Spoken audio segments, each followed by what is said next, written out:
go to the bathroom 10 times in an hour. They can fire you whenever they want to for no reason at all. Going broke in the very near future is inevitable. Hey y'all, welcome back to my channel. Thanks for being here. Really quick, before we get started, do me a quick favor and like and subscribe to the channel. Share the video with those that you care about. Really appreciate it. I want to speak some blessings over your life. I declare that whoever's watching the video, who's ever listening to the video, you will be blessed with divine wealth and divine riches where no struggle exists. You will no longer be broke in Jesus' name. I really do believe that. I hope you believe it too. So in this video, I am going to give you the top 3 things that you need to do right now to avoid going broke. Because if you don't do these things, going broke in the very near future, if you aren't already broke, is inevitable. Very important. So please listen closely. So as you guys know, there are over 2,000 verses in the Bible about money. That's a lot of times that the Bible mentions money. And to me, it's a clue that we should listen to what it says about money and take heed to that.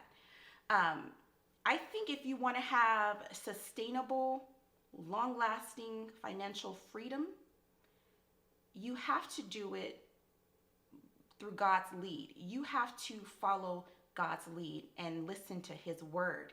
You can get riches from this world and through this world. It happens. But trust me, they don't last long. They're not blessed if it's not received through God. So they won't last long. And majority of the time, if you have wealth and riches that you've obtained through this world, you're probably unhappy with them. We hear about stories all the time of people, you know, that are depressed and commit suicide and everything. And these are like famous people and athletes, and they have millions, right? So that's really something to think about. What you want to do, the number one thing that you want to do is give. I think giving is so important. I think it's something that's overlooked, or at least understanding what giving is according to God's word and what God says about it. The important thing you should remember is that you should give to others out of your heart and not give out of necessity or fear, right? So if you don't have it in your heart to help somebody out, don't do it, because there's no blessing behind that. It's done in vain.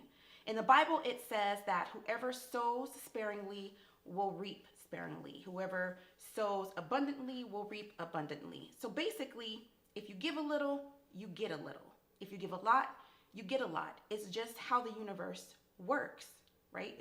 It's karma. When you give, it breaks the power that money has over us. So if you think about it, you know that saying people have, money makes the world go round. It's very true. It can be money is powerful, but it can be very evil as well. We depend on money for everything, right? We're always trying to get more money, and when we get it, we spend it fast. We want things in a hurry. We spend compulsively. We don't think about, you know, what we spend on or how we're spending it. We just strive to get. When you give your money away, though, right? If you're not always trying to receive it and get it, if you give it away, then it breaks that power that it has over us. We're no longer dependent on money to be successful. We're no longer dependent on money to survive. Without the money, our dependence lies on God, right? So without the money, we depend strictly on God to make it, to live this life, to have success, etc. That's why he wants us to give out of our heart and give what we have to be a blessing to others, because if we do that, it shows him that we love, care, and believe and have faith in him. And in return, we will also be blessed according to how we were able to give. This holds very true in my life. There's been many times, like back in the day when I was not enlightened on this stuff and not, you know, I didn't have a lot of knowledge about this in terms of what God says about money. I had this idea that you had to give because you had to, because God says you have to. There was no connection that I had in my heart to giving. I didn't feel anything when I would give, when I was thinking, when I was doing that action of giving. I'm a very giving, loving, caring, empathetic, selfless person by nature.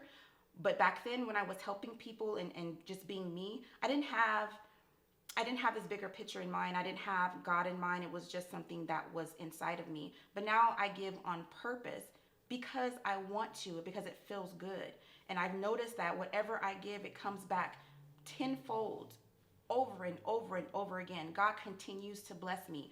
I'll have bills that are outstanding and I'll help someone else pay their bills or pay for someone's groceries behind me or pay for someone's or pay it forward in the fast food line.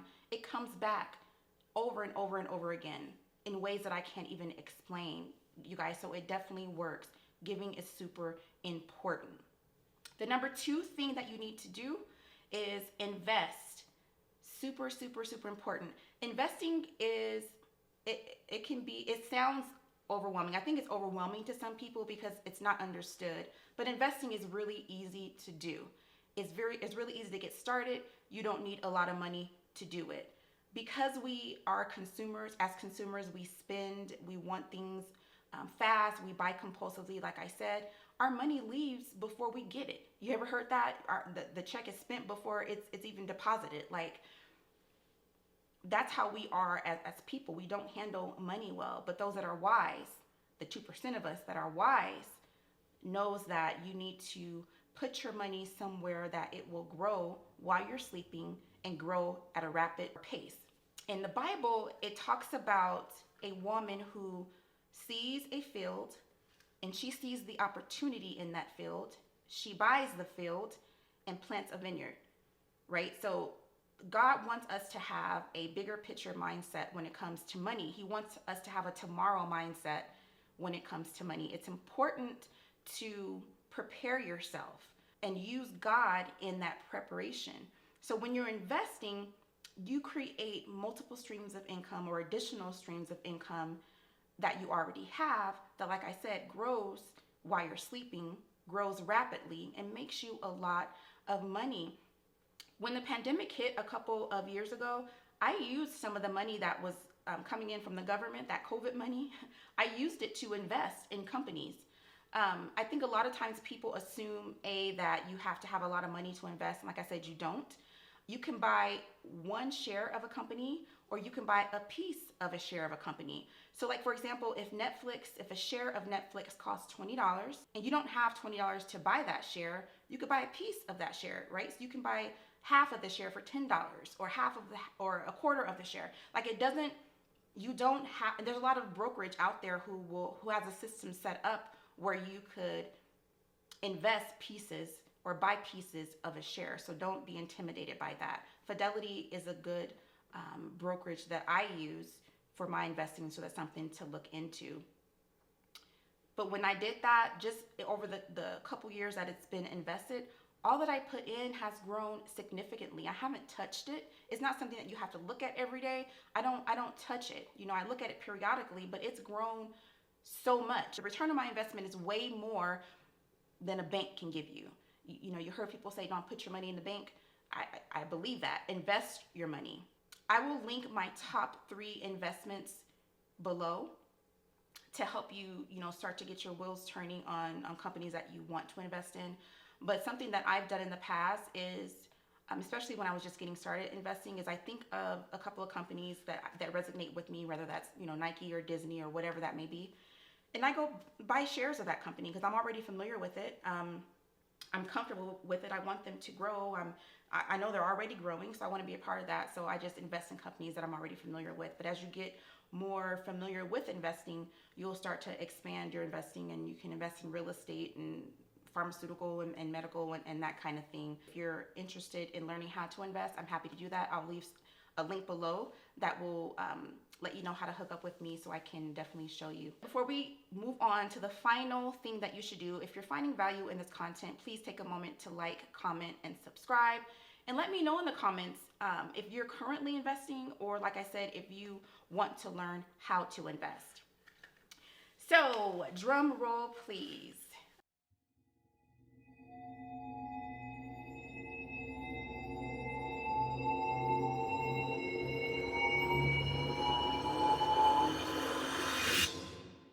The last thing I want to talk about, and the most important thing that I think you should do is start your own business. I can't stress enough like how important that is. There are so many benefits to having your own business. For one, it creates unlimited earning potential. You have the ability to make as much or as little as you want to.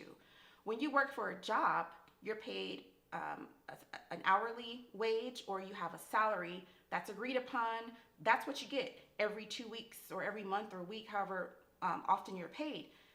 You don't make any more or any less of that. That's what it is. But when you have your own business, it's an infinite amount that you could make. That's the beauty of having your own business. No one can tell you how much or how little you're able to bring in. Something else that's really cool about starting your own business is that you have the opportunity to do something that you love to do. 95% of us have a job. We work for someone else. We work building their dreams, supporting them in their dreams and making their wishes come true. They pay us to make their wishes come true, but we're working for them. And oftentimes we are, at least I am, super unhappy doing it, right? We see a lot of depression and anxiety and just overall there's no joy, there's no contentment in people's lives because they aren't doing something that they love to do. But when you have your own business, you're able to do that, right? When you're doing something you love, you'll do it for free. So having your own business becomes fun, but you can make money off of it, right? Make money off of doing something that you love to do. My favorite thing about having your own business is that no one can fire you. I love this, I love this, I love this, right? Have you ever been in a situation where you're, you're working in a job that has cubicles? I hate cubicles, but you're working a job with cubicles, twiddling your thumbs, you're super bored, you have to pretend that you're busy. If you get up to go to the bathroom too often, they can write you up, they have questions, you have to practically beg to take a day off or go on vacation, they can deny you vacation. They can fire you whenever they want to for no reason at all. Who wants to live like that? You have to walk on your tippy toes when you're working for someone else. You think everything is good when it ain't. And then you come in one day and they're like, bye. Who wants that? Who wants to depend on someone else in this world for their money or for their success? So that's why I'm always for starting your own business, because no one has that control over you. No one can fire you. No one can tell you when or when not to go on vacation. If you want to take off to take your kids to school or take a 3-week long trip or go to the bathroom 10 times in an hour or go to sleep in the middle of the day, you can do that when you have your own business. So that's definitely something to think about. I love in the Bible, it talks about that not only does God want us to have wealth, but God has already given wealth to us. We just have to go get it. Not only has he given it to us and that we have to go get it, but he gives us the power to go get it. Power in the sense that he gives us the know-how, the how-to. He gives us provision on what to do, when to do it, how to do it, what to say, when to say it. He provides all of those answers for us if we seek him and seek his blessing in everything that we do. So God wants us to succeed if we depend on him for that success. You have the power to have your own business. You have the power to get wealth. God does not want you to be broke, dusted, and disgusted. He wants you to have joy every day. He wants you to be blessed beyond. He wants you to be able to have so much money that you can lend and not have people borrow from you. Like you are his child, and we get caught up so much in this world that we lose sight of all that, and we just accept the poverty and we accept the sadness and everything that comes along with it. The idea of starting a business can seem really intimidating for some people, but it's not. It doesn't have to be hard at all. If you don't know right now like what type of business to start, you're not alone. There are so many businesses that you can start today with no money or little money. And I'll leave a link below with a list of those businesses or opportunities that you can get involved in right now. But the important thing is to start having that mindset about starting a business and being your own your own success or way maker. Super, super important. If you want to start your own business, I'll leave a link below also on ways to connect with me. I'm happy to help you get started because it doesn't have to be hard. We make it hard for ourselves sometimes. So I hope you found this video helpful. I hope if you found it helpful, you'll go ahead and share it with someone else. Don't forget to comment, like, and subscribe, and I'll see you in the next one. Don't go one more day being unhappy or being unsuccessful. Watch these videos here and finally make that change.